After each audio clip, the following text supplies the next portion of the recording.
You love me too much.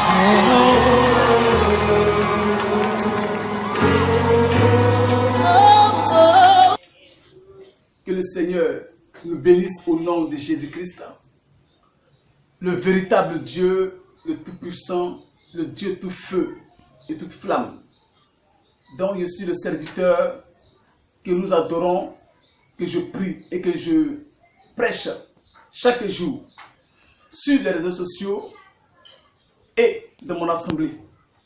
Partout où je vais, c'est la seule divinité, à savoir Jésus-Christ, que je prêche.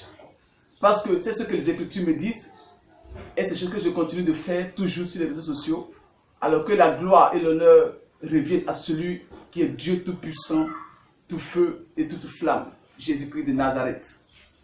Ce matin encore, il me fait l'honneur et le plaisir de me tenir encore sur ce plateau afin de pouvoir répondre à un certain nombre de personnes se déclarant être les ennemis jurés de Cheikh Sadikim parce qu'ils ne connaissent pas les Écritures.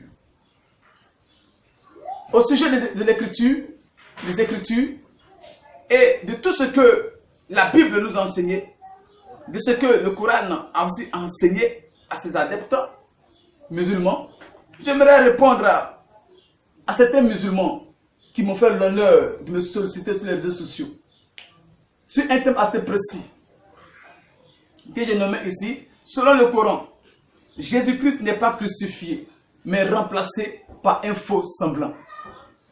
Voyez-vous, quand on me dit par exemple que Jésus n'a pas été crucifié, mais il a été remplacé par un faux semblant, selon Coran chapitre 4, je me pose la question de savoir, entre le Coran et la Bible, quel livre a existé avant l'autre? Je me pose la question de savoir, en lisant le Coran, est-ce que Mohammed ou Allah a explicitement déclaré que la Bible est fausse ou bien elle a été falsifiée? S'il y a des versets dans le Coran qui répondent à cette question, alors j'aimerais que les théologiens, les oustas, les cheikhs, les imams et tous ceux qui sont qualifiés pour la lecture du Coran me répondent en toute franchise. Et après cela, je ferai encore une autre vidéo pour expliquer. Jésus-Christ, selon le Coran, est-il crucifié ou pas? Le Coran nous répond en disant que Jésus n'a pas été crucifié. Si Jésus n'a pas été crucifié, c'est que le Coran déclare fausse les Écritures bibliques. Et le Coran même déclare faux les enseignements que Jésus-Christ a prêchés et tout ce qu'il a fait. Ce qui veut dire que les chrétiens sont perdus. Mais ce n'est pas le cas. Les seuls perdus sont ceux qui déclarent que Jésus n'a pas été crucifié. Jésus crucifié, c'est pour le salut de toute l'humanité. Mais pourquoi nous déclarons que Jésus a été crucifié? Et pourquoi le Coran déclare que Jésus n'a pas été crucifié? La crucifixion de Jésus-Christ est le faux semblant, selon le Coran. Et comme je disais, le Coran est la récitation que Mohammed a reçue de sa divinité Allah. Avant que Mohammed ne reçoive cette récitation que le Coran, la Bible, le livre que composait la Bible au 7e siècle, existait avant le 5e siècle, à la naissance de Mohammed. Alors mes frères, si le contenu écrit de la Bible, du Coran, je veux dire, reconnaît que la Bible est la parole de Dieu et que la Bible est descendue de Dieu, je ne comprends pas. Je ne peux pas comprendre pourquoi Allah ou Mohammed peut dire que Jésus n'a pas été crucifié. Alors que dans le Coran chapitre 3, verset 3, reconnaît que le livre a été révélé avant le Coran. Et ce livre qui a été révélé avant le Coran, c'est la Torah et l'Évangile qui sont descendus par Dieu. Et lorsque vous lisez encore le chapitre 2, 136, qu'est-ce qu'il a dit? J'aimerais que mes frères puissent lire les versets que je donne. Parce que moi j'ai fait des recherches coraniques et j'ai compris que le Coran lui-même, certifie le bien fondé de la Bible. Je vais y arriver. La crucifixion de Jésus est le fond semblant. La crucifixion de Jésus, que je vais d'abord étaler en quelques fractions de minutes, vous devez comprendre que la crucifixion de Jésus a bel et bien eu lieu en Israël. Alors, la crucifixion de Jésus-Christ, vous devez comprendre que c'est une mort sur le poteau. Une mort atroce, pénible et douloureuse. Une mort très effroyable. C'est une punition. Alors, comprenez avec moi, mes amis, que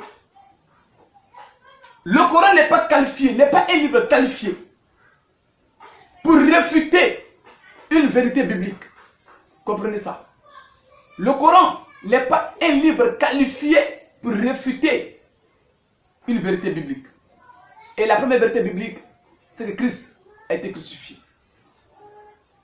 Deuxièmement, pour la toute simple raison que la Bible a existé avant le Coran. Alors pourquoi le Coran serait-il qualifié pour dénigrer une vérité biblique? Le Coran reconnaît que la Bible vient de Dieu. Coran 3, verset 3. Raison pour laquelle Allah demande à toute l'assemblée ou la communauté musulmane de se conformer à la Torah. Coran chapitre 5, verset 168. Vous verrez cela. Parce que le Coran est devant moi ici. Vous pouvez vérifier chez vous à la maison. Troisièmement, Coran chapitre 5, verset 44. La Torah est une direction et une lumière. Toujours de la Bible. Le Coran confirme la Bible.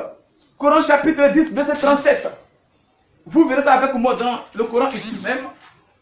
Le Coran chapitre 46, verset 12. Coran chapitre 6, verset 92. Coran chapitre 5, verset 46 à 48. Allah n'a jamais blâmé la Bible, ni l'a désapprouvée, mais reconnaît sa valeur et son authenticité. Comprenez cela. Pourquoi? Parce que la Bible, ou la Torah, ou l'Évangile, sont tout simplement un guide. Coran chapitre 6, versets 91 et 92.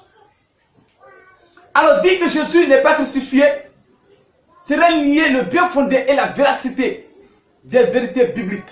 Ce à quoi nous répondons et nous disons que sur cette base de notions coraniques, Allah ou Muhammad, sur cette notion de base, Allah et Muhammad font fausse route. Jésus a été crucifié, dit la Bible. Et nous reconnaissons et nous croyons que Jésus a bien et bel été crucifié. Alors mes amis, les enseignements qui ne rentrent pas dans le contexte véridique de la Bible sont pour nous considérés comme un mensonge venu de l'enfer. Sont pour nous considérés comme un mensonge que nous ne pourrons jamais accepter, mais réfuter avec notre dernière énergie. Quel que soit l'endroit, le lieu, l'atmosphère, quel que soit où que nous trouverons, jamais nous n'accepterons cela. Des conférences seront faites, des croisades seront faites, afin de démontrer un mensonge qualifié contre la Bible, que Jésus n'a pas été crucifié. Jésus crucifié, selon la Bible, a un sens. Jésus crucifié, selon la Bible, a un sens. Le seul sens pour nous, en tant que chrétiens authentiques, qui confessons la sainte doctrine du Seigneur Jésus-Christ, prêchée par les apôtres, la mort de Jésus-Christ est pour le salut de toute l'humanité. Dans 1 Pierre 1, verset 18 à 20, vous pouvez le lire à la maison. Comprenez avec moi que la mort de Yeshua a été prédestinée avant la fondation du monde. Ce qui veut dire que c'est par le sang que l'humanité aurait le pardon de ses péchés. Et donc, c'est cette notion de base. Nous croyons que ce que la Bible dit est la vérité. Regardez un peu pour justifier cela. Les premiers hommes, Adam et Ève, lorsqu'ils ont péché, selon Genèse chapitre 3, à partir du verset 1, au verset 21, Dieu a tué un animal. Et c'est avec la peau de l'animal qu'ils se sont revêtis. Ce qui annonçait qu'un jour l'humanité bénéficierait de la grâce de Dieu par la mort expiatoire de Christ à la croix. Les premiers hommes, Adam et Ève, ont connu le pardon de leurs péchés par quoi? Par un animal qui a été immolé par Dieu lui-même. Le peuple d'Israël également, Lévitique chapitre 16, recevait le pardon de leurs péchés par le sang des boucs, des animaux, qui étaient donc offert en sacrifice d'expiation. À partir de là, ils recevaient donc le pardon de leurs péchés. Mais toutefois, en rappelant que l'animal qui recevait le pardon des péchés, qui était égorgé, était le symbole de Christ qui devrait venir pour le pardon des péchés. Matthieu chapitre 12, verset 38 à 41. Matthieu chapitre 16, verset 21. Matthieu chapitre 17, 22. Yeshua a annoncé sa mort et sa résurrection. Matthieu 20, verset 28. Jean chapitre 12, verset 24. Était la mort et la résurrection que Yeshua annonçait. Sa propre mort par crucifixion et sa résurrection. Tous ces versets dont je viens de citer tout à l'heure ont été accomplis en Matthieu chapitre 27, versets 32 et 35. Marc chapitre 15, versets 20 et 24. Luc chapitre 23, verset 33. Jean 19, verset 17 à 18. Luc 24, 39 pour confirmer. Yeshua a connu la mort, il était ressuscité. Pour quelle raison devrait-il mourir, frère?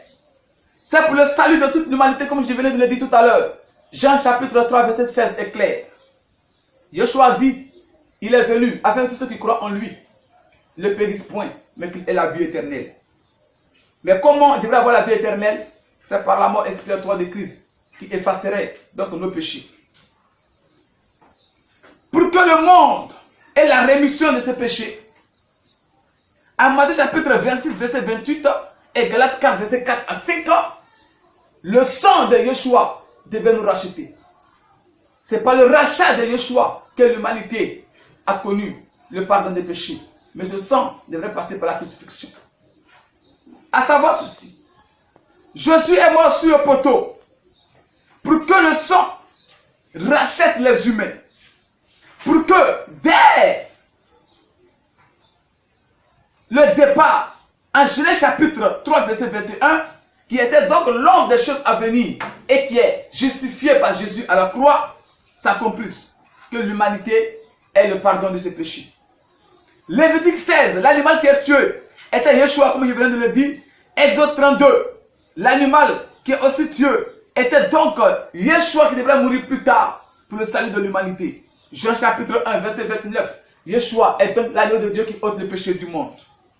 Donc il est clair que Yeshua, selon les textes bibliques, devrait passer par la mort expiatoire. D'où vient, dans le Coran chapitre 4, verset 156 à 159, que Yeshua n'a pas été crucifié, chose que nous blâmons, que nous nions, chose que nous réfutons.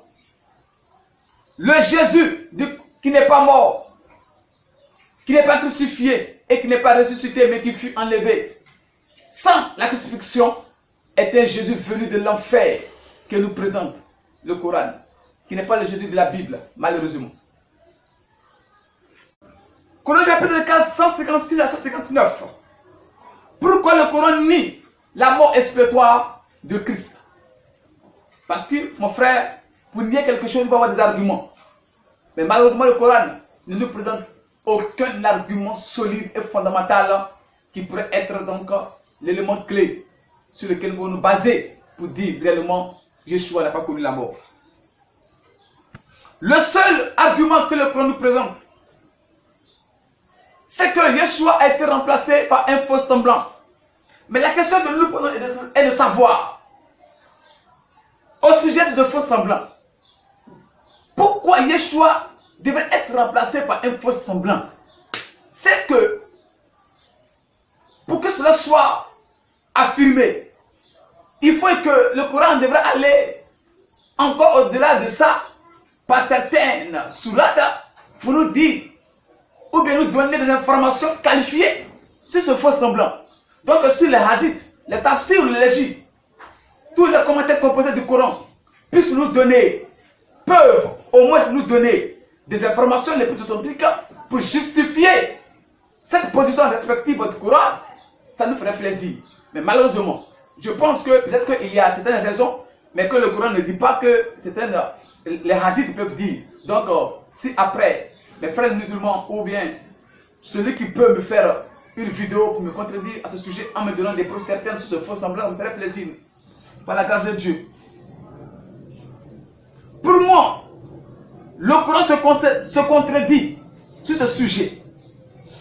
Sur le sujet de la crucifixion de Yeshua, le Coran a pleinement tort. Et le Coran n'est pas qualifié. Le Coran n'est pas assez lourd, ne pèse pas pour dénigrer la mort de Yeshua à la croix. La question est la suivante. Les questions sont les suivantes par rapport au Coran chapitre 4, 156 à 159. Donc c'est des questions que je vais poser. Images du Coran chapitre 4, 158. Que signifie ici le verbe élevé dans son contexte?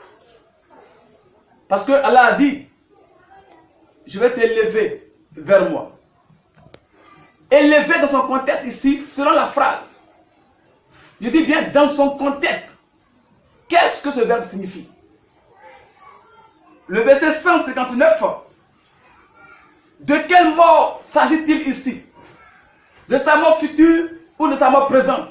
Puisque nous savons, et la Bible avec le Coran, chapitre 6, Coran chapitre 43, verset 61, que Jésus reviendra. Donc, la Bible et le Coran sont unanimes que Jésus reviendra. Donc, c'est maintenant, pendant qu'il est vivant, qu'il va mourir, ou bien c'est lorsqu'il va venir après qu'il va mourir. De quelle mort s'agit-il ici? Je veux des réponses venant de mes frères musulmans. La crucifixion de Yeshua, l'islam s'appuie sur la Bible. Proverbe chapitre 11, verset 8, Jérémie 31, verset 10, et bien d'autres versets. Mais je pense que ce sont des versets qui seront analysés dans mon thème prochain. Et tous les arguments donnés par l'islam et le Coran pour désapprouver la mort de Yeshua, que Yeshua n'a pas été crucifié, seront tous étalés. Et vous verrez la fausseté et le mensonge qui est enseigné par la religion islamique. Coran chapitre 457, parlant du faux semblant. Qui est ce faux semblant? Quel est son nom? Qu'a-t-il fait pour mériter ce sort pénible et douloureuse que Yeshua devait subir? Donc nous voulons, ou du moins je veux, toutes les informations possibles sur ce faux semblant qui aurait remplacé Christ à la croix. Alors, si les musulmans sont qualifiés pour me donner toutes les informations possibles sur ce faux semblant, peut-être que je pourrais être musulman. Mais je ne pense pas. Parce que pour moi, le faux semblant n'existe pas. Donc j'attends les contradictions et j'attends les vidéos qui pourront me délivrer de ce message que je fais, que réellement Christ est crucifié, alors qu'il n'est pas crucifié selon le Coran.